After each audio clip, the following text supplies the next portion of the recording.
Marshall from Apple's education team here in Europe, and today I'm going to share some thoughts with you on the potential of technology for connected, collaborative, creative and personal learning, and how Apple products and programs support that kind of learning. Now, for over 40 years, we've had the immense privilege of working alongside dedicated and talented teachers. And we have witnessed firsthand what impacts the combination of great teachers and powerful technology has on learning. And this experience has brought us to this essential question, which I'm sure occupies the minds of many of you. How do we empower all learners today and prepare them for the future? And this can be a very difficult challenge for us to grapple with because the world is changing so rapidly, not least the approaches to education, but also tools for education.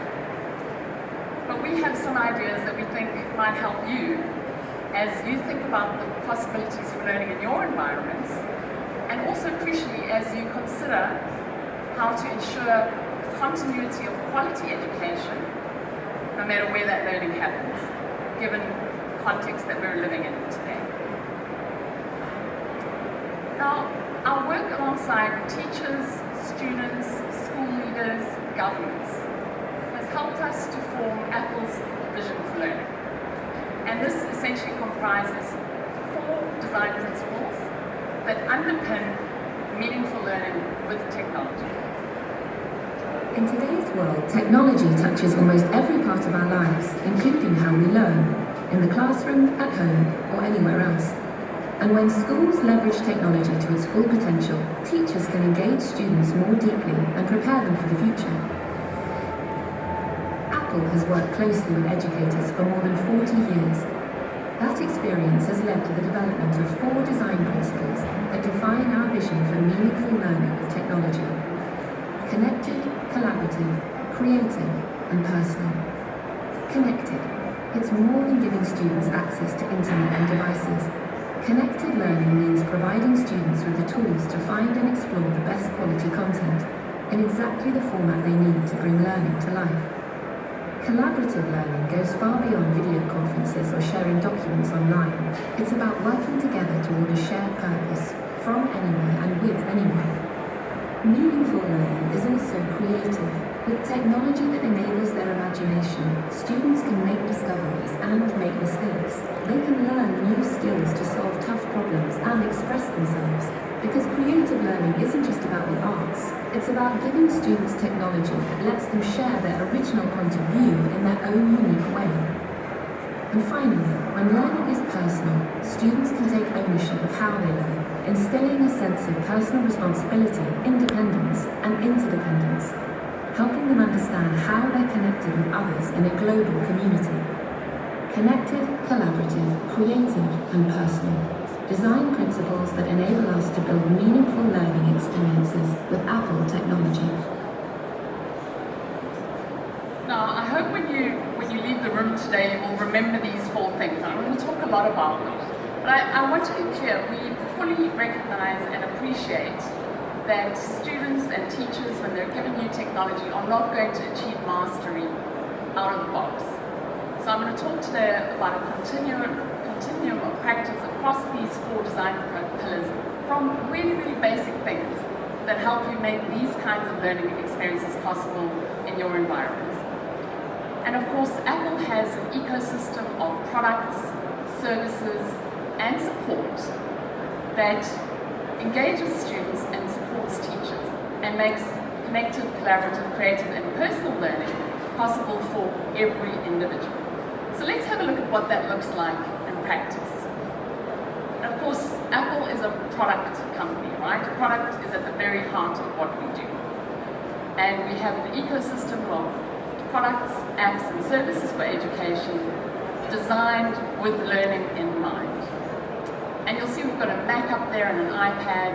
And in the last decade, it's the iPad that's the form factor that has been really enthusiastic enthusiastically embraced by classrooms across our region and indeed across the world. And I see a couple of familiar faces here in the audience today whose learners today are learning with an iPad in their hands.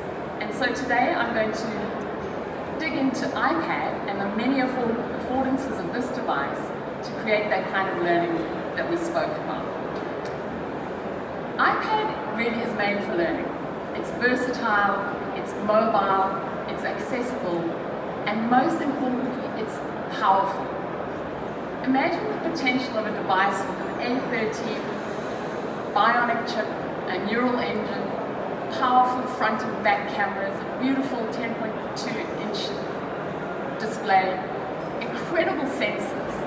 This, in the hands of students, enables them to create, express, and explore wherever and whenever inspiration strikes. So let's have a look at what the affordances of iPad are for educators in the classroom and indeed outside of the classroom. We'll start with our first pillar, which is connected. Now, connected learning goes far beyond simple access to devices and the internet. Connected learning is really around new ways to access quality content, to interact with that content, and tools that make that content much more relevant to the user, to the learner. So let's have a look at how iPad supports connected learning. And before we even get into a conversation about connecting into content, different tools, we have to consider all-day battery life. And we know this is, again, top of mind for school leaders. They need a robust device that's going to last the whole day, wherever the learning happens. iPad has an all-day battery life and that processing power to run multiple apps from anywhere. And so that gives you the security to use the device for in-class learning, real-world learning out in the field, and importantly for hybrid and remote learning contexts. Next, of course, I want to really double down on this point around safety and security. We understand that today users have access to the world, but potentially the world has access to users. And at Apple, we take privacy and security very seriously. You own your data, we do not. And on device, we ensure the privacy and security of students, and equally in our tools for IT and deployment. So before you start connecting your young people into this wondrous world of content, you know that their data and privacy is secured on device. And then of course we can go out into the world and explore. And the App Store is full of apps for learning. There is literally an app for every subject, every age grade, every use case that you can imagine in the classroom. And among the apps available for young people to use for learning are the Apple Inbuilt apps. Now these are all free on iPad, out of the box, and these are apps like Pages, Numbers, Keynote, GarageBand, iMovie, and these are often professional level tools in the hands of teachers and students so that they can create almost anything that they could imagine. And speaking of imagination, we all, well, I certainly struggle with visualizing abstractions.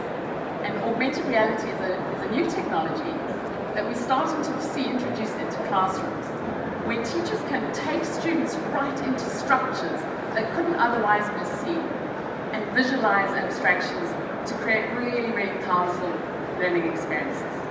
Literally, you can bring the cosmos into your classroom or recreate a historical era very beautifully in the present. Let's have a look at what that looks like.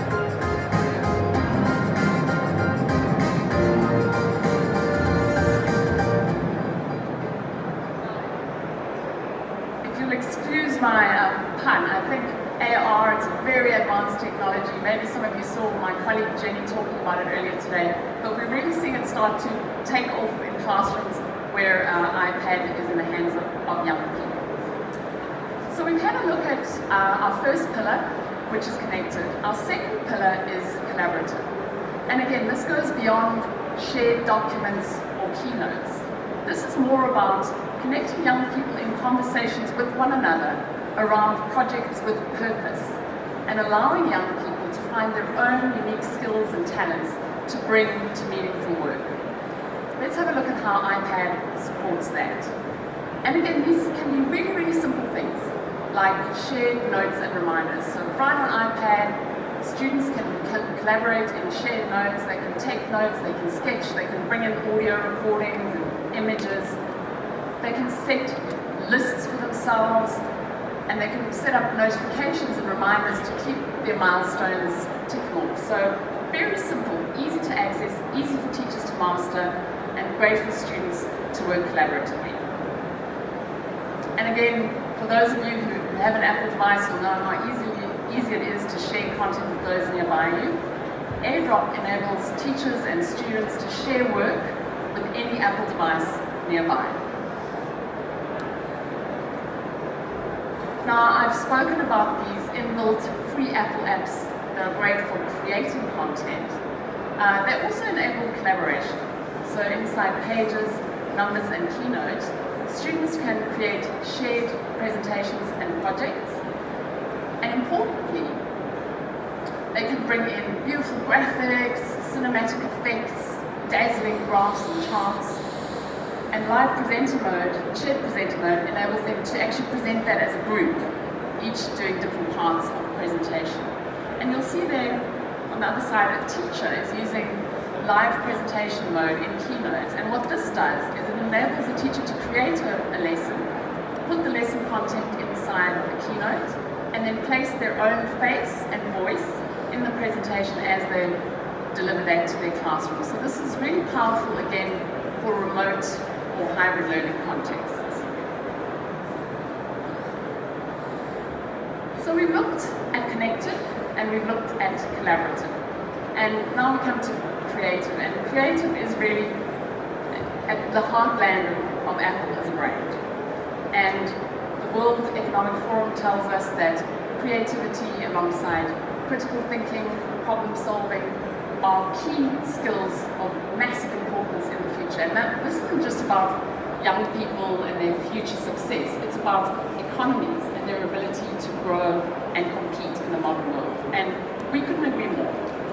And we know that where creative learning environments are creative, student engagement improves, and teacher engagement improves too. And we feel that creativity shouldn't be confined to media or media arts subjects. It should be cut across age groups, across subjects, and throughout the curriculum.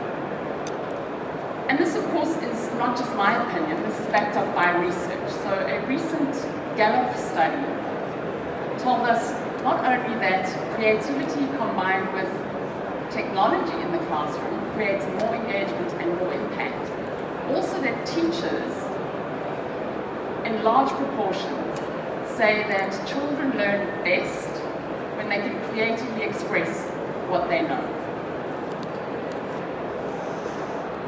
I'm going to stay on this slide for a second so that you can take a photograph if you'd like.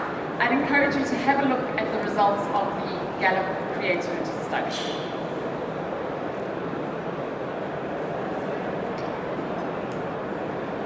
So let's then look at what does iPad do for young people to learn creatively. We've spoken about apps. There is a huge embarrassment of riches almost of apps that they're able to use for creative expression. But before we even go there, really, really simple things like the ability to take a screenshot on device and then mark it up with creative flourishes. Just really easy to access, really great way for young people to express themselves. In Keynote, again, one of the free Apple apps on iPad, teachers can create GIFs to create impressive presentations, quick thought starters, word prompts for their young people. And And we saw those AR examples earlier, and now, incredibly, AR creation is actually in the hands of young people on iPad. Students can now test and prototype AR experiences that they build themselves using AR creation tools like Reality Composer. And I was actually talking to a Dutch educator yesterday, and she told me that her students are creating AR projects as part of their portfolio for assessment in science subjects. So really exciting stuff. And of course, iPad combined with Apple Pencil make for some really powerful creative learning experiences. Here, young people can sketch, they can take notes, they can find different ways to visualize concepts and abstractions.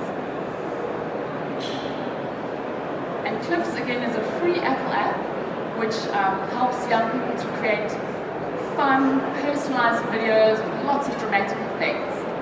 And of course, it's not just for students, it's also for teachers. So let's have a look at an example of a piece of work that a teacher created to entice her students into a new subject area.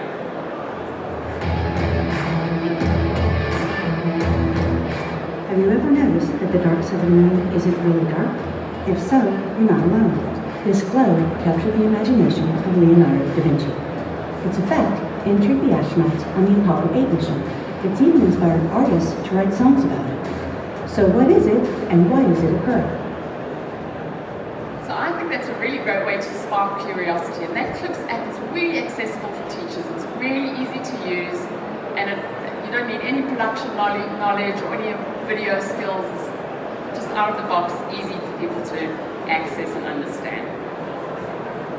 Right, so we've covered connected, collaborative, and creative, and the last of our design principles is personal. And again, this goes beyond adaptive softwares and more into the questions around how do young people actually achieve mastery and ownership of their own learning, and how do they have agency in authoring their own pathways. And this starts, of course, with making sure that we're reaching all learners. Now that mission of reaching all learners is something that we share with you at Apple, and we build accessibility features into our products from the ground up, because that technology is vital for some, but useful for many. So we have many, many accessibility features, assistive technologies on all of our devices, from Apple Watch, iPhone, iPad, and Mac. And these are designed, as I said, for those 1 billion people worldwide who have some form of disability, ranging from vision impairment or hearing impairment, all the way through to less visible disabilities such as autism and dyslexia. And these features are great for those people that they're designed for, but they can also be really, really helpful for a wide range of learners, and it can help them foster dignity and independence. And we see a number of schools and organizations across the world that are giving their young people iPad, and that becomes their technological toolkit that will help them succeed in their careers in the future. And of course, personal learning also has to involve some kind of conversation around assessment. We understand standardized testing is a condition in which many of us live and operate, but we're starting to see some really, really exciting frontiers in assessment, where young people are able to express what they know in the way they'd like to express what they know. And we see a huge range of artifacts that are being used for assessment, from videos through to works of art, through to a regular long-form prose paper. So some really exciting frontiers in the assessment space that we're seeing in classrooms using iPad. So I spoke about some of those assistive features, and one of them, which is useful for all learners, many learners, is the speak, screen, and highlight content feature. And what this allows you to do is to tap into a section of a screen and have it spoken to you. And this is great for young people with vision impairment, but also really great for new subject language and language learners. So some really great stuff out of the box there for that. And then some, again, really simple tools that are great to personalize learning. Multitasking allows students to do two things